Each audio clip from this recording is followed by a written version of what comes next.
Hola, ¿qué tal? Buenos días, buenas tardes, buenas noches. Este es tu amigo Tony Miskatonic y el tema de hoy es un nuevo escándalo para Isabel II. Un familiar es acusado de asalto sexual en el castillo de la reina madre. Así es, el 19º conde de Strathmore y Kinghorn es el protagonista del último y sórdido escándalo en sacudir la ya agitada vida de la familia real británica. Al revuelo organizado por el Mexit, las acusaciones que rodean al príncipe Andrés y la mala imagen que está ofreciendo de ellos la última temporada de The Crown, se suma ahora la posible condena a Simon Bowes-Lyon por asalto sexual, un nuevo dolor de cabeza para Isabel II.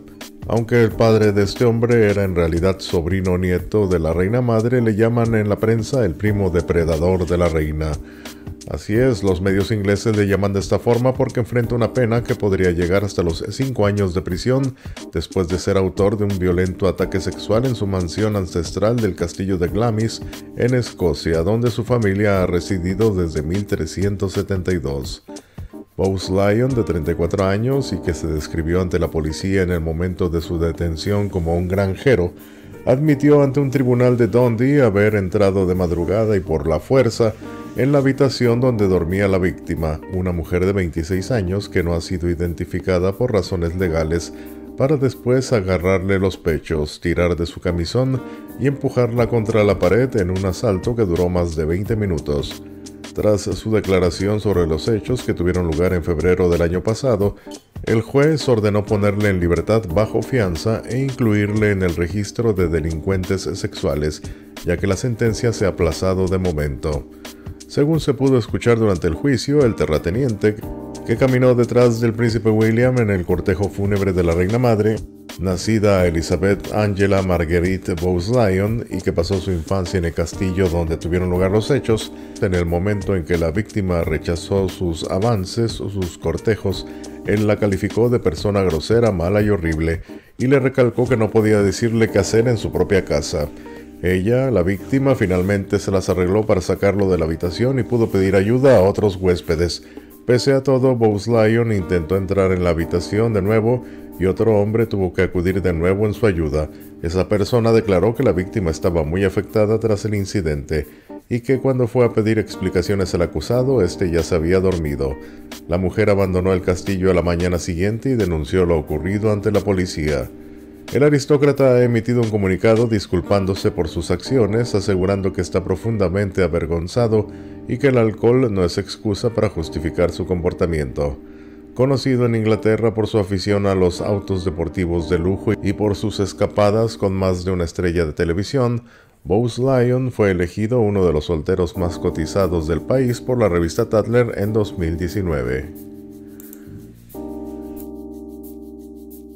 Bueno, y ahora cambiemos de tema y hablemos de el insólito consejo que recibió Lady Di para poder tener sexo con el príncipe Carlos. Así es, Lady Di se aburría con el príncipe Carlos, incluso casi no intimaban. Que su matrimonio estaba lejos de ser perfecto no es ningún secreto.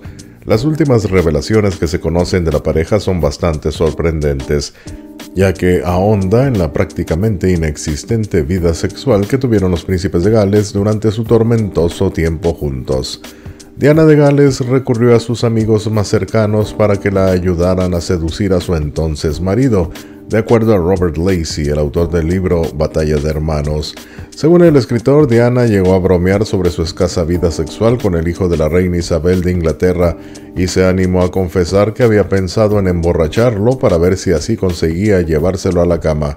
Pero recibió otro consejo: ponerse una peluca rubia y apagar la luz. Así se parecería a Camilla Parker Bowles en la oscuridad. La curiosa propuesta no solo no molestó a una joven Diana de Gales, sino que siempre, según el historiador Robert Lacey, llegó a provocarle una gran carcajada, un espontáneo gesto que indicaba que, después de unos años como esposa de Carlos, se había resignado a que la mujer de la vida de su marido no era ella sino Camila. Antes de hacer públicos sus problemas conyugales con el futuro rey de Inglaterra, Diana le contaba a algunas personas de confianza que llevaba muchos años sin apenas intimar con su marido, casi desde que naciera el príncipe Harry. Raro, muy raro, así definía la propia Diana el sexo con su marido, con el que apenas mantenía relaciones sexuales y del que aseguraba que no sabía ni siquiera besar, tal y como ella llegó a confesar a Peter Sutherland, su profesor de locución. La confianza que depositó en él fue más allá, llegando hasta el punto de confesar sus infidelidades. En los primeros años hacíamos el amor una vez cada 3 semanas, sin embargo la iniciativa nunca venía de él. Con el tiempo esa chispita se fue apagando y yo diría que desde hace 7 años no tenemos nada, llegó a decirle una frustrada Lady D a Sutherland durante los encuentros que mantuvieron entre 1992 y 1993. Bueno, pues sin duda un consejo curioso y gracioso. Lo bueno es que Diana lo vio así. Pero por si las dudas, señoritas, señoras, tengan siempre una peluquita a mano por si su pareja comienza a mostrar ciertos signos de aburrimiento. Bueno, y cambiando de tema, el príncipe Harry vuelve a hacer noticia, y en esta ocasión gracias a un tercero. Hablamos de que el vecino del príncipe Harry, Rob Lowe, un famoso actor americano, afirma que el duque ahora tiene una colita de caballo, y no es albur. Al parecer, el príncipe Harry pudo haber dado un paso demasiado drástico en su intento de adoptar el estilo de vida de Los Ángeles, según el actor Rob Lowe, quien afirma que el hombre de 36 años ahora luce una cola de caballo, una ponytail. El actor Rob Lowe, de 56 años, hizo esta afirmación durante una entrevista con James Corden en The Late Late Show, durante la cual reveló que había visto a un hombre que creía que era Harry conduciendo por su vecindario de Montecito con un peinado largo. Me encontré con su compatriota, el tesoro inglés, el príncipe Harry, en el semáforo hace 10 minutos, le dijo Rob al comediante nacido en Gran Bretaña, James, antes de decirle que podría tener una primicia sobre la realeza. Fue muy rápido, no me cites totalmente en eso, pero parecía que llevaba una cola de caballo. Solo digo, me pareció que su cabello había crecido mucho y estaba muy apretado, por lo que solo puedo asumir que era una cola de caballo. Como era de esperarse, James se apresuró a expresar sus dudas, insistiendo en que el actor debe haber confundido al príncipe Harry con otro hombre local, diciéndole ¿una cola de caballo? Estoy seguro de que eso no es cierto. ¿Sabes lo que creo que ha pasado? Creo que no viste al príncipe Harry. Sin embargo, Rob insistió en que había visto al Royal y confesó que en realidad siguió al hombre en cuestión a la mansión de Montecito de 14.5 millones de Harry y Meghan Markle para asegurarse de que era él. Fue él porque, tengo que decir, lo seguí hasta la casa para ver si el auto entraba, admitió el actor, admitió Rob, y señaló que estaba más consciente de a quién había visto porque el príncipe Harry ha sido solitario desde que se mudó al vecindario en el verano de 2020.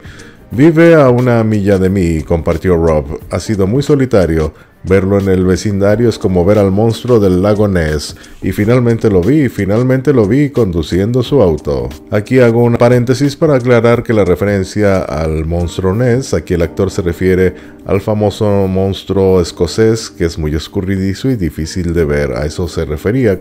Y bueno, volviendo a la nota, el príncipe Harry fue visto tan recientemente como a principios de diciembre, apareciendo en un video promocional de Netflix en el que apareció con el mismo peinado corto y prolijo que usado durante años, por lo que parece increíblemente improbable que le haya crecido una cola de caballo en el mes desde entonces. El avistamiento no confirmado de Rob del Duque llega casi un año después del aniversario de la decisión de Harry y Meghan de renunciar como miembros de alto rango de la familia real, en ese movimiento que ahora se conoce universalmente como Mexit. Y bueno, pues nos quedamos con la duda hasta que no aparezca de nuevo el príncipe Harry. Por lo pronto, como siempre digo, la mejor opinión la tienes tú. ¿Tú qué crees al respecto? ¿El príncipe Harry tendrá una colita de caballo o la única colita que tiene es la de Meghan Markle? Bueno, y cambiando de tema, hablemos de los duques de Cambridge y de aquel famoso tour del Royal Tour del tren que se llevó a cabo antes de Navidad y que fue polémico por aquello de las restricciones del COVID. Y bueno, vuelve a reavivarse la polémica luego de aparecer unos emails de esa época. Esto gracias a que aparecieron en un diario escocés llamado The National. De acuerdo a estos correos, semanas antes del viaje, a los duques de Cambridge se les alertó y recomendó no realizar el Royal Tour, el tour real, dada la situación de pandemia bastante grave en ese momento. Las restricciones anti-COVID pedían entonces que no se realizaran desplazamientos por el Reino Unido que fueran innecesarios, y así se lo recordaron a Guillermo y Kate, las autoridades de las que también dependía el viaje. El 13 de noviembre, el secretario del primer ministro escocés escribía lo siguiente: sabrán que actualmente estamos pidiendo a las personas que viven en Escocia que eviten los viajes innecesarios y que solo se desplacen dentro del área donde viven. Desde un punto de vista personal, creo que la gira significará mucho para muchas personas que viven en todo el país. Las posibilidades de que la gira deba posponerse son potencialmente bastante altas. No fue este el único correo que recibió el equipo de trabajo de los duques de Cambridge. Unos días después, James Hint, jefe de gabinete, les advertía lo mismo. Es probable que el gobierno escocés presente restricciones legales sobre los viajes no esenciales, tanto dentro como fuera de Escocia. Me temo que obviamente esto tendrá un gran impacto en los planes en los que están trabajando. A pesar de eso, los duques de Cambridge siguieron con sus planes y visitaron Edimburgo el 7 de diciembre, cuando los viajes no esenciales entre los países que forman el Reino Unido no estaban permitidos. La polémica surgió casi en el mismo momento con defensores y detractores de su iniciativa. Bueno, y ahora cambiemos de tema. Estos tiempos de distanciamiento social, de cuarentena, de encierro, de una vida solitaria para muchas personas, pueden provocar que caigan en el aburrimiento, en el tedio. Pero bueno, eso no es problema para Sarah, la duquesa de York, ya que ella utiliza la soledad o este periodo de cuarentena como un gimnasio para su imaginación. Y ahora nos sorprende con una nueva faceta. Así es, Sarah, duquesa de York, es una mujer de muchos talentos, siendo autora de libros infantiles y autora de memorias de gran éxito. También es youtuber y productora de cine, y ahora puede agregar a autora de novelas románticas a su currículum vitae, a su hoja de vida, con el lanzamiento de su novela debut titulada Her Heart for a Compass, o Su corazón como brújula. Esta novela está inspirada en la vida de su tía abuela Lady Margaret Montague Douglas Scott, fusionando tanto la investigación histórica como elementos de su propia vida. Todo comenzó con la investigación de mi ascendencia, explicó Sarah, duquesa de York. Al profundizar en la historia de los Montague Douglas Scotts, me encontré por primera vez con Lady Margaret, que me intrigó porque compartía uno de mis nombres de pila. Pero aunque sus padres, el duque y la duquesa de Buccleuch, eran amigos cercanos de la reina Victoria y el príncipe Alberto, no pude descubrir mucho sobre la vida temprana de mi tocaya, y así nació la idea que se convirtió en novela. Con hechos históricos reales a mi mano, mi imaginación se hizo cargo de lo demás, dijo Sarah. Inventé una historia para ella que incorporó personas y eventos reales, incluidos algunos de mis otros antepasados. Creé una amistad entre mi heroína y la princesa Louise, la sexta hija de la reina Victoria, y utilicé muchos paralelos de mi vida para el viaje de Lady Margaret. Durante mucho tiempo he tenido una pasión por la investigación histórica y por contar historias de mujeres fuertes en la historia a través del cine y la televisión. Estoy orgullosa de llevar mi marca personal de ficción histórica al mundo editorial. Lady Margaret es la mujer que inspiró esta novela de Sarah. Nació el 17 de septiembre del año 1900. Fue la mayor de las dos hijas del mayor William Frank Lascelles y Lady Sybil Evelyn de Vere-Beauclerk. Se casó con Walter Montague Douglas Scott, octavo duque de Buccleuch y décimo duque de Queensberry, el 21 de abril de 1921, convirtiéndose en duquesa de Buccleuch el 19 de octubre de 1935. La pareja tuvo 3 hijos. Su cuñada Alice se casó con el príncipe Enrique, duque de Gloucester, conectando a la familia con los Windsor. Disfrutó de una larga vida, muriendo a los 92 años en 1993. Se despide tu amigo Tony Miskatonic y te deseo un buen día.